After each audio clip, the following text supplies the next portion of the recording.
Today, Saturday the 15th of August 2020, marks the 75th anniversary of victory in the Pacific and the end of the Second World War.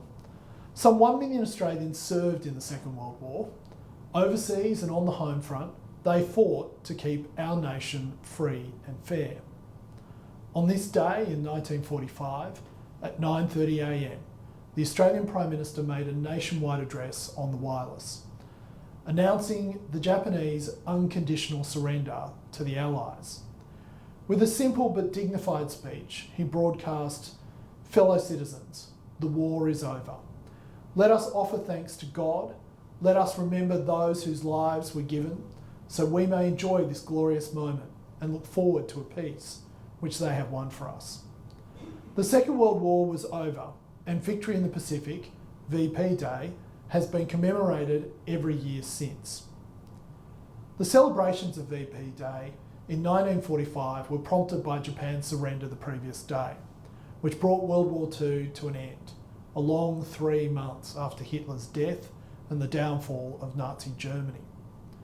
The celebrations around Australia and the South Pacific after Japan's surrender reflected the fact that almost 40,000 Australians died during the war against Japan, and another 30,000 were held as prisoners of war. It was 6 years since war had been declared. Around the country, revellers immediately poured into the streets in euphoric celebration. Australians danced in the streets. Traffic came to a halt. Piles of shredded paper tossed from windows were so deep in some places that they looked like snow. The spontaneous celebration of the 15th gave way on the 16th to formal events, planned in advance, which awaited that long hoped for word and sorely won, peace. For years, Australians had lived with rationing and austerity. They had worked hard and for long hours, been anxious for loved ones on active duty, grieved for lives lost, and for many years feared a Japanese invasion. Suddenly, joy was not rationed anymore. They had seen the country change as thousands of women enlisted in the armed forces, joined the civilian workforce to labour on farms and in factories. The war had left people exhausted. Its end was met with relief and unbridled joy. There were conga lines, civilians, and men and women in uniform dancing together, strangers embracing, streets littered with confetti, flags flying. Police ignored games of two-up and the kind of revelry that would normally invite arrest. An elated population was swept up in the euphoria. The Australian press reported shows of revellers waging a battle against any show of dignity or austerity, and gloom in every capital city, country towns. In Sydney's Martin Place, Melbourne's Swanston Street, Kings Park in Perth, Queen Street in Brisbane, Mindil Beach in Darwin, Victoria Square in Adelaide, celebrations spontaneously erupted.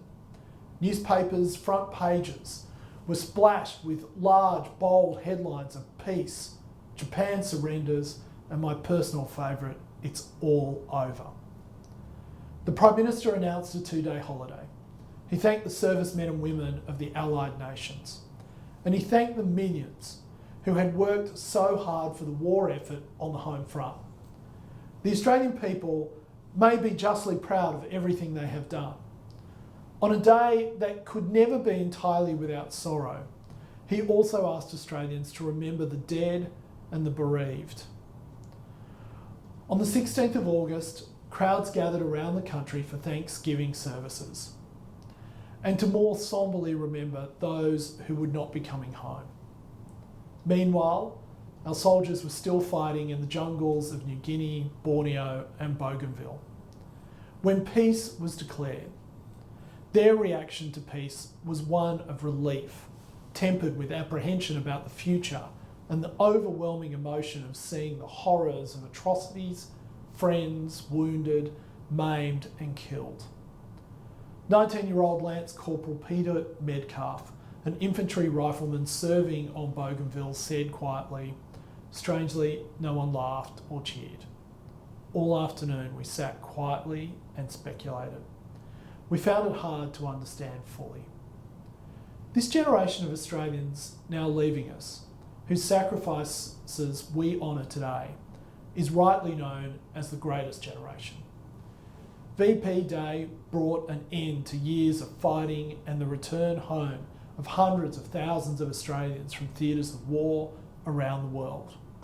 It meant the passing of a half-century darkened by global conflict and financial depression, and the dawn of an age both prosperous and fraught with peril as the Cold War began in the Second World War's shadow, dominated the half-century that followed.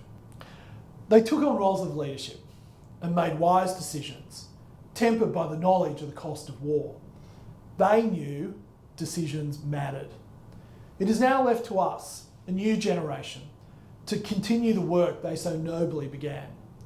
As a PT boat captain who served in the Pacific reminded us, and so the trumpet summons us again, not as a call to battle, though in battle we are, not as a call to arms, though arms we need, but to that long twilight struggle, fought year in and year out, both here and around the world, that the rights of people come not from the generosity of the state, but from the hands of God.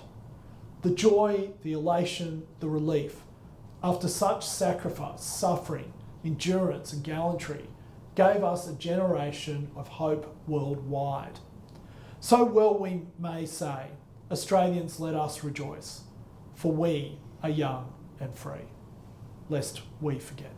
Authorised by Jason Falinski, Liberal Party, Narrabeen.